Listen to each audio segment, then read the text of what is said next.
kasi may special tools talaga para dyan, para mas madali yung trabaho natin. Mapapadali yung trabaho natin at effective, efficient.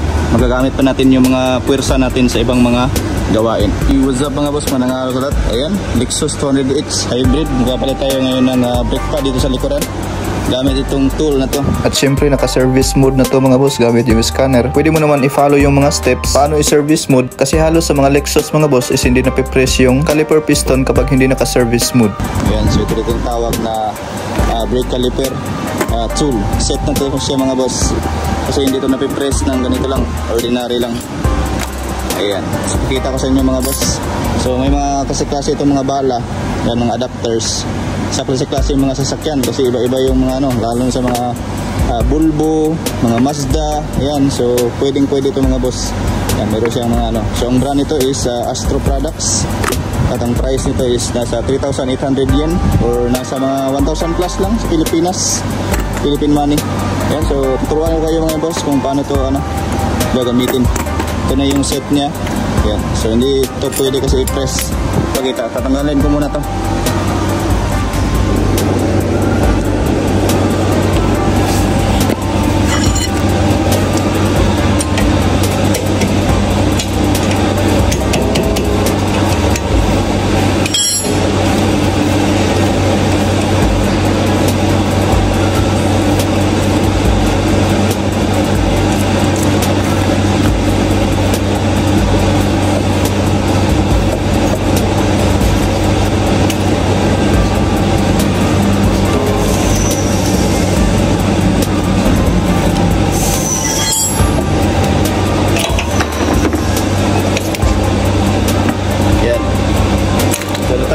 Lilihain muna natin para straight na yung trabaho natin.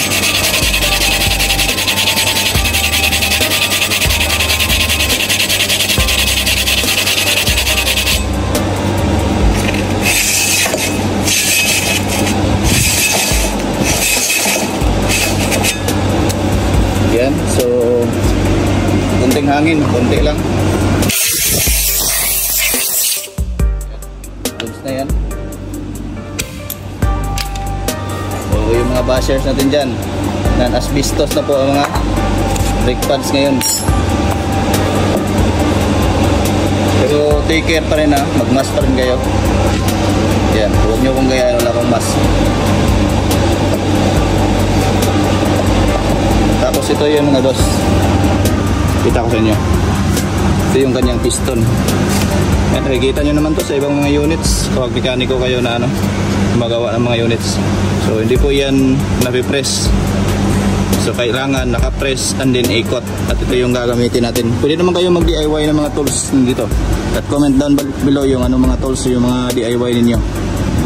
So ito yung gagamitin natin. Siyempre yung kanyang stopper or padding. Yan, ito natin. Yan, so ito yung base nya. Ito yung maghahanap pa ng adapter, kasi hindi to kakasya dito at medyo wide. Hanap tayo ng mas wide, diba? Mas malaki yung buka. Tapos dikit natin, magnetic to. Yan, magnetic.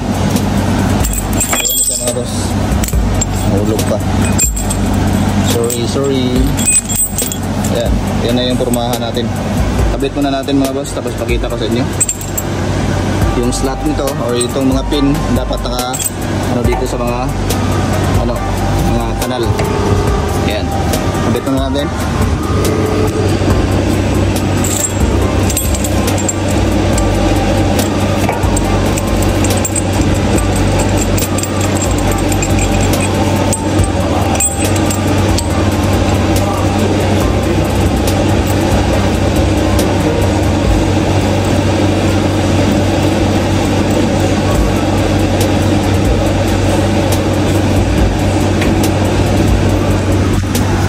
Dito ka lang mag-adjust mga boss. Yan. So pwede mo yung babaan at taasan para mag-duplicate talaga sa dito sa kanyang caliper. Yan.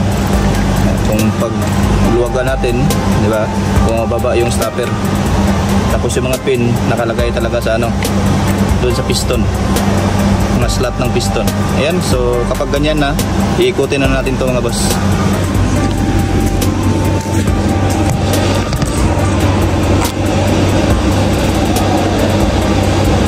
Pakita ko sa inyo. Ayan, kita ko sa inyo. So tingnan nyo mga boss. Ayan. Ayan. So, ayan.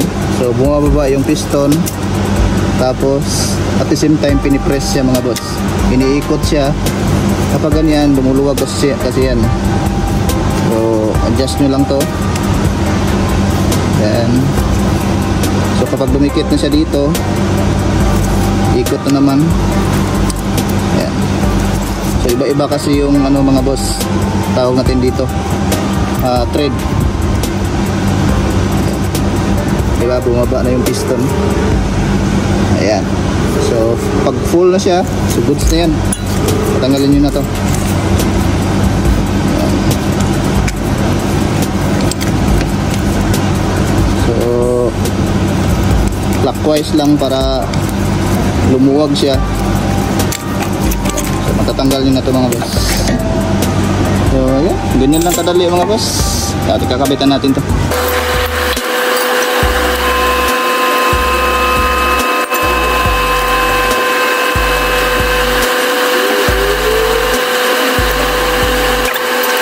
So kapag itong rotor disc mga boss is may kunting kanal na siya, lihain nyo itong gilid. Ayan. Kasi flat kasi eh. Pag lumalapat dyan, di ba? Yung gitna hindi lalapat. Dapat lihain nyo ito, gilid. Kapag mayroon siyang kanal or kumbaga mayroon na siyang wear. Dito na mga boss, kapitan natin. Since wala to, diretso na.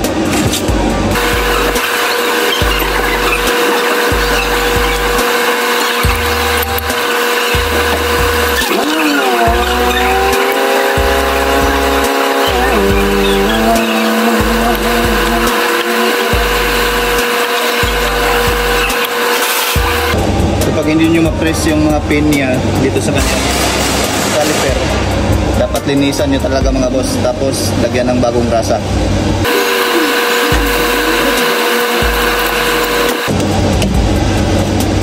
So ganyan lang kadali mga boss ang paggamit nito.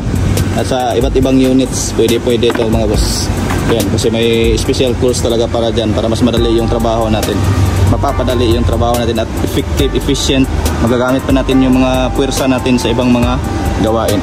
So that's it mga boss, thanks for watching. God bless a lot. Huwag kalimutan i-share. God bless. Bye bye.